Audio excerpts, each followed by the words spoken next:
एक समय की बात है, एक जंगल में एक कबूतर रहता था।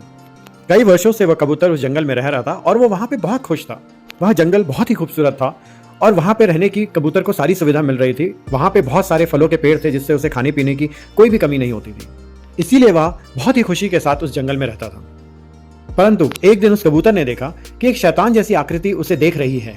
असल में वो आकृति एक यमदूत की थी जो उसे देख रहा था और मंद मंद ही मुस्कुराए जा रहा था। कबूतर इस बात से बहुत ही भयभीत हो गया और उसे बहुत ज्यादा डर लगने लगा और वो यह सोचने लगा कि ये यमदूत उसे क्यों देख रहा है, उसका क्या मतलब है। कबूतर जहां भी जाता वो उसका पीछा करता और दूर से उसे देख के मंद मंद मुस्कुराता रहता। कई दिनों तक यही चलता रहा और कबूतर इस बात से बहुत ही ज्यादा परेशान हो गया। जब कबूतर बहुत ही ज्यादा परेशान हो गया तो तब वो अपने मित्र उल्लू के पास गया और उसने ये पूरी बात उल्लू को बताई। कबूतर ने अपने मित्र उल्लू से कहा कि मैं क्या करूं, यह यमदूत तो मेरा पीछा ही नहीं छोड़ रहा है। यह मुझे दूर से देखकर मंद मंद मुस्कुराता रहता है, ना जाने इसके मन में क्या है। उल्लू ने कहा, मित्र तुम्हें सचेत रहना चाहिए, इसमें जरूर उसकी कोई चाल है। तब उल्लू ने कबूतर को यह सुझाव दिया कि मित्र तुम यहाँ से बहुत दूर कहीं चले जाओ ताकि वो यमदूत तुम्हें देख ही ना पाए, और फिर जब बहुत दिन हो जाएंगे तो उसके बाद तुम वापस यहाँ पे आ जाना जब वो यमदूत चला जाएगा। उल्लू ने कहा कि यही तरीका है जिससे तुम अपने आप को सुरक्षित रख सकते हो।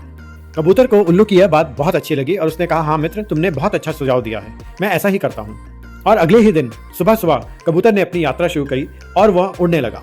वह दिन भर बिना खाए पिए, बिना थके, बिना रुके उड़ता रहा और उस जगह से बहुत दूर निकल आया। उड़ते उड़ते शाम को वह एक बहुत दूर पहाड़ी के इलाके में आ गया।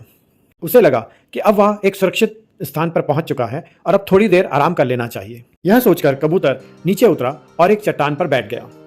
कबूतर को लगा कि अब वह सुरक्षित है, अब उसकी जान को कोई खतरा नहीं है और वह यमदूत की पहुंच से बहुत दूर निकल चुका है। परंतु जैसे ही वह पत्थर पर बैठा यह सोच रहा था, तभी अचानक पत्थर के एक छेद में से एक सांप निकल आया और उसने उस कबूतर को दबोच लिया और उसे पकड़ के खा गया। कबूतर की मृत्यु के बाद वह यमदूत वहां पे पहुंचा और वह कबूतर की आत्मा को अपने साथ ले जाने लगा। तो कबूतर की आत्मा ने यमदूत से पूछा कि अब मैं मर चुका हूं, अब मुझे तुमसे कोई भय नहीं है, लेकिन मुझे तुमसे एक बात पूछनी है।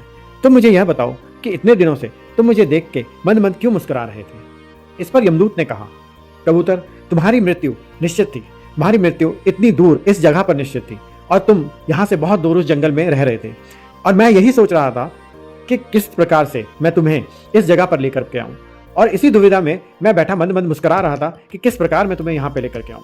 और देखो तुमने खुद ही मेरा काम आसान कर दिया, तुम अपने आप ही इस जगह पर आ गए। तो इस पर कबूतर चुप हो गया और सोचने लगा कि यह उसने क्या किया। अपने आप ही अपनी मृत्यु के स्थान पर वो चला आया।